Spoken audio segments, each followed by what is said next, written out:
السلام علیکم دوستوں ہمارے ایک دوست ہیں مرزا اشر صاحب، ہمارے فیس بک کے دوست ہیں۔ انہوں نے ایک فرمائش کی ہے کہ آپ بجائے کہ دوسری بور قسم کی کچھ جو ہے نا ویڈیوز اپلوڈ کریں، کیونکہ ابھی میں نے ایک ویڈیو اپلوڈ کی تھی، اس میں کرنٹ اکاؤنٹ خسارہ ہے یا آپ کا تجارتی خسارہ ہے یا مانیٹری پالیسی ہے، اس پر کچھ عام آدمی کی اس کے لیے سمجھ بوجھ کے لیے کچھ باتیں کی تھیں۔ اینی ہاؤ تو انہوں نے کہا جی نہیں، آپ غریب آدمی کی بات کریں کہ غریب آدمی کی زندگی کیسے بدل سکتی ہے، تو اس پہ کچھ آپ ہمیں بتائیں اور کچھ اس میں سجیشن دیں۔ تو میں اس میں کچھ گزارشات کرنا چاہتا ہوں۔ ایک تو یہ ہے کہ اب جو ہم اس وقت عمران خان کو ہم نے ایک مسیحا سمجھ کر ہم اس کو لائے تھے، یا ہم ہر وقت ایک مسیحا کی تلاش میں رہتے ہیں جو بڑے جلدی ہماری کایا پلٹ دے گا، اور ایسا نیچرلی نہیں ہوتا۔ وہ جو نعرے ہم نے 5 سال پہلے سنے تھے اور ابھی اس کا انجام کیا نکلا اور پاکستان کہاں کھڑا ہے، تو ایک مستقل ہمیں انقلابی قسم کی پالیسیز چاہیے، اور اس پہ ہمیں نیشنل جو کنسنسس ہے، پورا قومی کنسنسس ہے، وہ چاہیے۔ بہتر ہے کہ جیسے 7 8 10 12 پارٹیاں مل گئی ہیں، اس میں جو پارٹیاں بچ گئی ہیں، جماعت اسلامی ہے، ایون پی ٹی آئی بھی ہے، تو اس کو شامل کر کے ایک ایسا متحدہ قومی حکومت بنائی جائے جو بس 9 ماہ 1 سال کے لیے کام کرے، اور اس کے بعد فریش الیکشن کرا دیے جائیں۔ تو میری سجیشنز اس میں یہ ہیں کہ جو پاکستان کا صنعت کار ہے، فیوڈل ہیں ہمارے، جو ایون ہمارے جو سرمایہ کار ہیں، وہ نیشنلسٹ نہیں ہیں، تو ہمیں بہرحال کوشش کرنی چاہیے کہ ہمیں جو پاکستان کا اس وقت جو ہمارا بجٹ کا خسارہ ہے، کرنٹ اکاؤنٹ خسارہ ہے، اور جو پاکستان میں غریب آدمی جتنا مفلوق الحال ہو چکا ہے کہ اس کے گھر میں جو ہے نا کھانے کے مسئلے بنے ہوئے ہیں، ان کے بچے جو ہیں ان کو پراپر نیوٹریشن نہیں مل رہی، تو اس کے لیے ہمیں کیا کرنا چاہیے۔ میری کچھ سجیشنز ہیں، اگر آپ پسند کریں تو اس کو آپ بھلے اپنے اپنے لیول پہ آپ اس کو شیئر بھی کریں فیس بک پہ، تاکہ یہ آواز جو ہے نا اوپر تک جا پہنچے۔ اس میں پہلی بات تو یہ کہنا چاہتا ہوں کہ ایک 5 سے 10 سال کا ایک منصوبہ بنایا جائے، اور جو ایڈہاک پالیسیز ہیں ان کی جگہ ہم ایسی پالیسیز بنائیں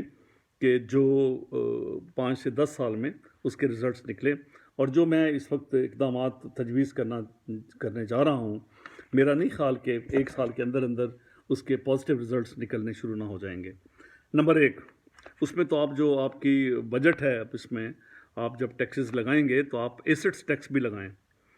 کہ جن کے پاس 5 کروڑ سے زائد کا سرمایہ ہے اور 5 کروڑ سے زائد کے ایسٹس ہیں، ان پر آپ ٹیکس لگائیں۔ اور 200 ایکڑ جو ہے وہ نہری، اور 400 ایکڑ جو آپ کی بارانی زمین ہے، اس سے زیادہ اگر آپ کے پاس ملکیت ہے تو وہ یا تو آپ اپنے بچوں میں منتقل کر دیں، بچوں میں صرف، اور گورنمنٹ کے ٹیکسز پے کر کے، تاکہ گورنمنٹ کی آمدنی بڑھے، اور یا پھر اس کو اسٹیٹ جو ہے نا وہ آسان اقساط میں پرچیز کر کے آپ غریب بھائیوں کو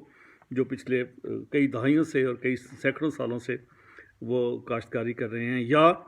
جو ہمارے ایگریکلچر گریجویٹس ہیں، ان کو 12 ایکڑ 15 ایکڑ زمین آسان اقساط پر دے دی جائے، اور وہ اقساط جو ان کے مالکان ہیں ان کو دے دی جائیں، تاکہ وہ زیادہ کوئی ہلہ گلہ اور شور شرابہ بھی نہ ہو، اور سموتھ طریقے سے اس کی ٹرانزیشن ہو جائے۔ گورنمنٹ کے ٹیکسز اور اس کے ریونیوز بھی بڑھیں گے، ایگریکلچر ٹیکس بھی لگایا جائے، اور جو تمام سبسڈیز ہیں ساری ختم کر دی جائیں۔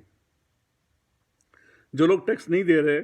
آپ ان کو ایک اپارچونٹی دیں، ایمنیسٹی نہیں، ایک اپارچونٹی دیں کہ اپنا پورا ٹیکس جو ہے وہ پے کریں۔ اس کے بعد اگر نہیں کرتے تو ان پر ایک ہیوی قسم کے ٹیکس لگائے جائیں۔ چونکہ تمام سیاسی پارٹیوں کا منشور ایک جیسا ہے، اور سارے کے سارے عام طور پہ کیپٹلسٹ اکانومی پہ بلیو کر رہے ہیں،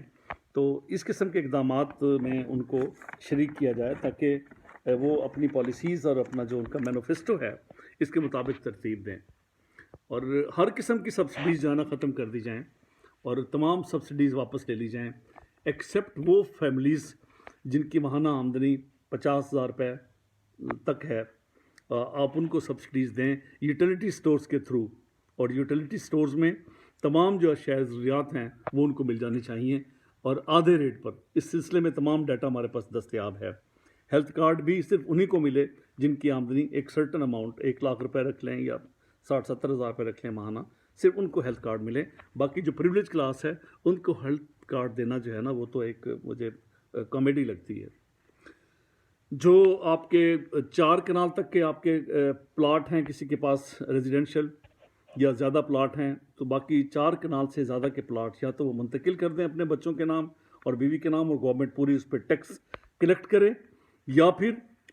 جو گورنمنٹ ہے اس پر ہیوی ٹیکس لگائے تاکہ جو گورنمنٹ کی آمدنی ہے وہ بڑھ جائے.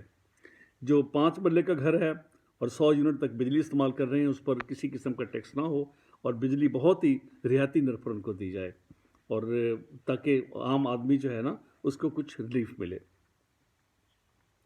ججز، جرنیلز اور جو بیوروکریسی ہے وہ نہ صرف اچھی تنخواہیں لے رہی ہے بلکہ ان کو پینشن بھی مرتے دم تک ان کو پینشن ملتی ہے. تو ان کو بے شمار پلاٹ یا بے شمار گھر دینے کی کیا ضرورت ہے؟ اگر کوئی بہت زیادہ مصیبت بھی آ گئی ہے تو آپ ان کو ایک ایک گھر دے سکتے ہیں، اس سے زیادہ نہیں، اور وہ بھی آپ ان کو ان سے اس کی اماؤنٹ جو ہے نا وہ ان سے آپ لے لیں.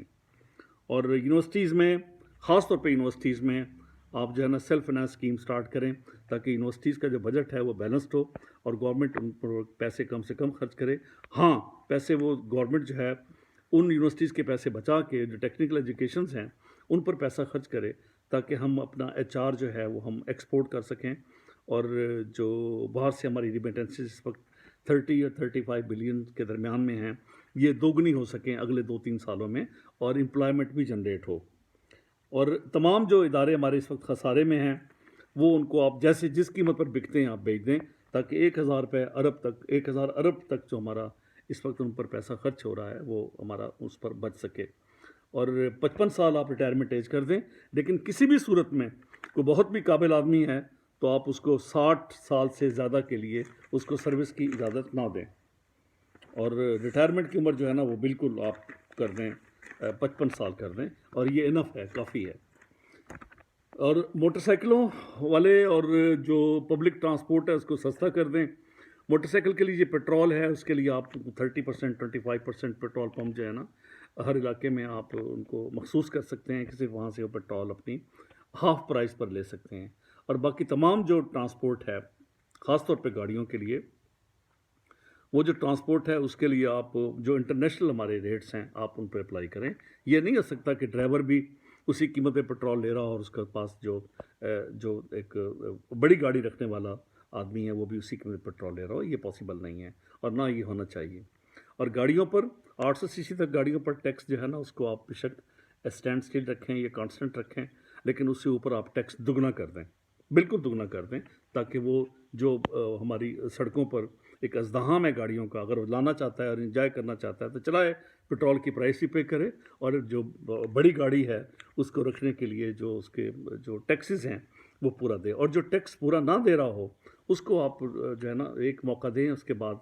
ان پر ہیوی جرمانے لگائے جائیں تاکہ جو نیشنل ایکسچیکر کا ہمارا بجٹ ہے، ڈیفیسٹ ہے، ہم اس کو پورا کر سکیں. امریکہ، یورپ، سعودی عرب اور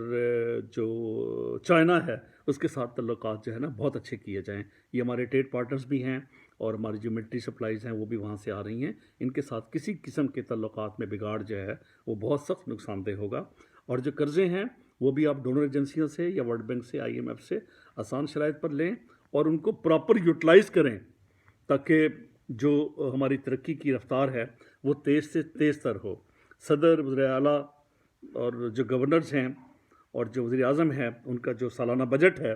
اس کو آپ آدھا کر دیں اور سختی کے ساتھ کاربند ہوں. وہ تمام دورے کمرشل اپنی فلائٹس کے ذریعے ایک سمبولک ایک امپریشن جاتا ہے ڈاؤن دی لیول سب کو، اور یہ تاکہ جو ایک آسٹیریٹی ڈرائیو ہے وہ پورے ملک میں ہم اس کو نافذ کر سکیں. اور دوسرا یہ ہے کہ یہ آپ کوشش کریں کہ 1 سال کے اندر اندر ان سارے اقدامات پر جو ہے نا وہ عمل شروع کریں، انقلابی اقدامات پر. اور یہ سارا کام جو ہے اگر بجٹ کے بعد ہمیں 3 ماہ چاہیے ہوتے ہیں، جو پلاٹس ہیں یا جو زمینیں ہیں ان کے ٹرانسفرز کے لیے 3 ماہ، اس میں ہیوی ٹیکسز آپ کو کلیکٹ ہوں گے. اور جو بنیادی جمہوریتیں ہیں ہماری، جو بیسک ڈیموکریسی نیچے ڈاؤن دی لیول ہے، یونین لیول تک، ولیج لیول تک، ان کو آپ اسٹرینتھن کریں اور اس کے ذریعے سارے ترقیاتی کام ہوں. پارلیمنٹ جو ہے صرف لیجسلیشن کرے اور جو ترقیاتی کام ہیں تاکہ ان پر لوکلی جو ہمارے جو الیکٹڈ لوگ ہیں وہ اس پر نگاہ رکھ سکیں. یہ کچھ گزارشات تھیں. اگر یہ ہمارے وزیر خزانہ ہیں مفتاح اسماعیل صاحب تک پہنچ جائیں یا آپ اس کو اپنے طور پر شیئر کریں یا اس میں کچھ ویلیو ایڈیشنز کرنا چاہیں تو ویلکم. ہمیں اس وقت بالکل انقلابی اقدامات چاہیے، اور جو روٹین کی چیزیں ہیں جو باقی سیاسی پارٹیاں اس وقت کر رہی ہیں کہ وہ تمام کے تمام کیپٹلزم کے حامی ہیں، اس سے آپ ہٹ کے غریب آدمی کے لیے جو شاپر میں کھانا لے کے آتا ہے اور فیملی بیٹھ کے شاپر میں ہی کھانا کھا لیتی ہے،